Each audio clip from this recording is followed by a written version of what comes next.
Hello दोस्तों, आज हम बात करेंगे कैंसर के पेशेंट्स में कैंसर का रिकरेंस ना हो, इसको कम करने के लिए कुछ यूजफुल टिप्स पर। कैंसर के पेशेंट में जब ट्रीटमेंट कंप्लीट हो जाता है तो सबसे बड़ा प्रॉब्लम ये रहता है कि कैंसर वापस पलट के आ सकता है, यानी उसका रिकरेंस हो सकता है, फिर से वो आ सकता है।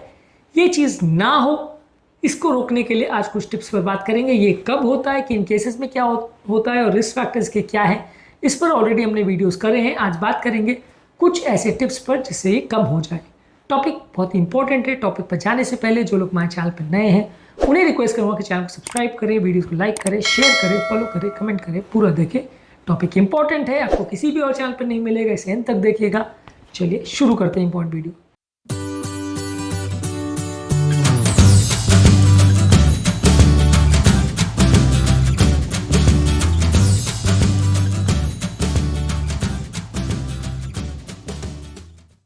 सबसे पहले अगर किसी व्यक्ति को अगर कैंसर के लिए थेरेपी दी गई है तो उसके बाद जो साथ की chemotherapy, radiation therapy, hormone therapy, targeted therapy जो भी है, इसको पूरा कंप्लीट करने की आवश्यकता है। कई बार क्या होता है, सिर्फ एक सर्जरी करके आप छोड़ देते हैं और बाकी कुछ नहीं करते, तो कैंसर के वापस पलटने के चांस ज़्यादा होते हैं, तो इस पर फोकस करने की आवश्यकता है। इसके अलावा आपको पेशेंट का रेगुलर चेकअप करने की आवश्यकता है। रेगुलर स्क्रीनिंग, रेगुलर इमेजिंग और रेगुलर लैब टेस्ट की आवश्यकता है। अलग अलग टेस्ट, अलग अलग स्क्रीनिंग टेस्ट से आपको पता चलेगा कि कैंसर रिकरेंस हो रहा है कि नहीं। ये टेस्ट आप रेगुलर डॉक्टर को दिखाते रहे तो वो आपको एडवाइस कर पाएगा। ज़्यादातर लोग क्या गलती करते हैं कि वो डॉक्टर को दिखाते ही नहीं जाते, और एक बार अगर कैंसर क्योर हो गया तो वो कई सालों तक उनको लगता है कि सब ठीक हो गया, फिर डॉक्टर के पास नहीं जाते, जिसकी वजह से कैंसर वापस पलट के आ जाता है, मिस आउट हो जाता है। तो रेगुलर फॉलोअप और रेगुलर सर्वेलेंस सबसे बड़ा इंपॉर्टेंट चीज़ है जो आवश्यक है डिटेक्ट करने के लिए कि कैंसर है कि नहीं। क्योंकि अक्सर कैंसर जब वापस पलट के आता है, कोई लक्षण या कोई सिम्टम्स नहीं होते, मिस आउट हो जाता है, इसलिए बार बार स्क्रीनिंग करना ज़रूरी है। इसके अलावा जो दवाइयाँ आपको दी गई है, चाहे हार्मोन थेरेपी है ब्रेस्ट कैंसर के लिए या कोई और कैंसर के लिए जो थेरेपी दी गई है, ज़्यादातर वैसे बहुत थेरेपी लंबे समय तक नहीं होती है, पर मान लीजिए अगर कोई इसके लिए थेरेपी दी गई है जो कि कैंसर के रिकरेंस को कम कर सकते हैं तो उसे लेते रहना है। इसके अलावा कैंसर से संबंधित जो रिस्क फैक्टर्स है, जैसे कि स्मोकिंग है, तंबाकू है, इसको पूरी तरह से बंद रखिए। Lung cancer, breast cancer, colon cancer और ब्लैडर कैंसर का इंपॉर्टेंट रिस्क फैक्टर है स्मोकिंग। स्मोकिंग बंद करेंगे तो दोबारा प्रॉब्लम नहीं आएगा। इसके अलावा आपको ज़रूरत है कि हेल्दी बॉडी वेट मेंटेन करना। ब्रेस्ट कैंसर, कोलोरेक्टल कैंसर और यूट्राइन एंडोमेट्रियल कैंसर्स कई बार बॉडी के वजन से डिपेंडेंट होते हैं। जितना ज़्यादा बॉडी वेट होगा उतना ही कैंसर होने के चांस ज़्यादा होंगे, इसलिए इसको कम रखने का प्रयास करिए। रेगुलर फिजिकल एक्टिविटी करिए, फिजिकली एक्टिव रहिए, बैठे बैठे का जीवन व्यतीत मत करिए। मान लीजिए कैंसर हो भी गया तो वो दोबारा पलट के ना आए, इसके लिए ज़रूरी है कि डेली बेसिस पे हम एक्सरसाइज करें। एटलीस्ट हफ्ते में 5 दिन डेली एटलीस्ट आधा घंटा एक्सरसाइज करें। हफ्ते में एटलीस्ट 150 मिनट एक्सरसाइज करना आवश्यक है। Walking, running, jogging, cycling, swimming, yoga, ये सारी चीज़ें हम कर सकते हैं। ये सारी चीज़ें दोबारा कैंसर के रिस्क को काफ़ी कम करेगी। जहाँ तक सवाल है डाइट का, फल, सब्जियाँ, होल ग्रेन्स, नट्स, दाल, अंकुरित चीज़, ये सब ज़्यादा लीजिए। इसके अलावा जो एनिमल प्रोडक्ट्स है उसको कंपेरेटिवली कम रखिए। रेड और प्रोसेस मीट्स को ज़्यादा मत लीजिए। बेकन, सॉसेज, डेली मीट, ये सारी चीज़ें कैंसर के रिस्क को बढ़ाती हैं, इनको अवॉइड करिए। एंटीऑक्सीडेंट्स और फाइटोकेमिकल से रिच फल और सब्जियां ज़्यादा लीजिए, जिसमें विटामिन सी और विटामिन ई ज़्यादा हो। ऐसे फल सब्जियों को ज़्यादा लीजिए, ये कैंसर के रिस्क को कम करती हैं। इसके अलावा हेल्दी फैट्स जैसे ओमेगा 3 फैटी एसिड, जो कि फैटी फिशेज जैसे salmon, mackerel, tuna, sardine fish, flax seeds और वॉलनट सीड्स में होता है, इसको लीजिए ज़्यादा मात्रा में। तो ये आपके ओवरऑल जो है कैंसर के रिस्क को सिग्निफिकेंट कम करेगा, बॉडी के इन्फ्लेमेशन को कम करेगा। शुगर को बहुत ज़्यादा मात्रा में मत लीजिए, प्रोसेस फूड को बहुत ज़्यादा मात्रा में मत लीजिए, नमक को बहुत ज़्यादा मात्रा में मत लीजिए। ये चीज़ों को बहुत ज़्यादा मात्रा में लेने से दोबारा कैंसर होने का रिस्क ज़्यादा हो। जो लोग अल्कोहल लेते हैं वो उसको पूरी तरह से बंद कर दे तो ज़्यादा अच्छा है। अगर बहुत ज़्यादा लेने की आदत है तो भी मैक्सिमम दिन का 1 ड्रिंक अलाउ कर सकते हैं, पर ज़्यादातर इसमें आप ना ही ले तो ज़्यादा अच्छा है। वेस्टर्न कंट्रीज में जहाँ लोगों को बहुत लेने की आदत है, वहाँ वो कहते हैं कि दिन का 1 ड्रिंक आप अगर लोगे तो सेफ़ है। मेरा रिकमेंडेशन तो है कि बिल्कुल मत लीजिए। अगर आप नहीं लोगे तो ज़्यादा सेफ है। अगर आपको लेने की बहुत लत है तो जितना कम हो सके करिए, नहीं तो दोबारा कैंसर होने के चांस काफ़ी बढ़ जाते हैं। इसके अलावा मानसिक तनाव को कम रखने के लिए योगा, प्राणायाम, डीप ब्रीदिंग एक्सरसाइज, मेडिटेशन, ये सारी चीज़ें करिए। जितना ज़्यादा मानसिक तनाव होगा उतना ट्यूमर कैंसर होने का रिस्क बढ़ जाता है, इसको कम करने का प्रयास करिए। 7 से 9 घंटे की नींद भी ज़रूरी है। अच्छी क्वालिटी की नींद होने से भी कैंसर का रिस्क सिग्निफिकेंटली कम हो जाता है।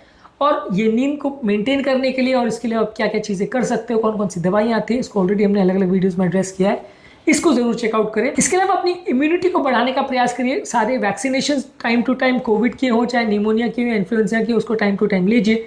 बॉडी में ज़्यादा टॉक्सिन और पोल्यूटेंट्स का संपर्क नहीं होना चाहिए। ऐसे वातावरण में रहिए जहाँ पे टॉक्सिन या पोल्यूटेंट्स का एक्सपोजर बहुत कम हो। जितना ज़्यादा पोल्यूशन का एक्सपोजर होगा उतना रिस्क ज़्यादा होगा। जितना इम्यूनिटी या प्रतिरोधक क्षमता बॉडी की कम होगी उतना रिस्क ज़्यादा होगा। इसके अलावा ठीक ठाक सन का एक्सपोजर होना चाहिए। एटलीस्ट सन का बहुत ज़्यादा एक्सपोजर होने से स्किन कैंसर का चांस हो जाता है। बिल्कुल एक्सपोजर ना हो तो भी नुकसानदायक है। इसलिए अगर आप धूप में निकल रहे हो तो SPF 30 से बनी हुई जो क्रीम है जिसका सन प्रोटेक्शन फैक्टर 30 से ज़्यादा है वैसी क्रीम का प्रयोग करें। प्रोटेक्टिव क्लोथिंग का प्रयोग करें।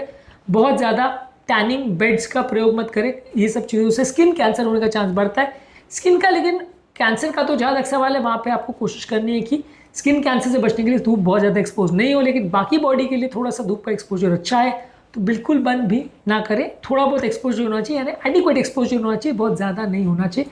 स्किन कैंसर के पेशेंट को ज़्यादा ध्यान रखने की ज़रूरत है। इसके अलावा वातावरण में मौजूद केमिकल जो है जैसे एस्बेस्टॉस, पेस्टिसाइड और रेडॉन के संपर्क से बचिए।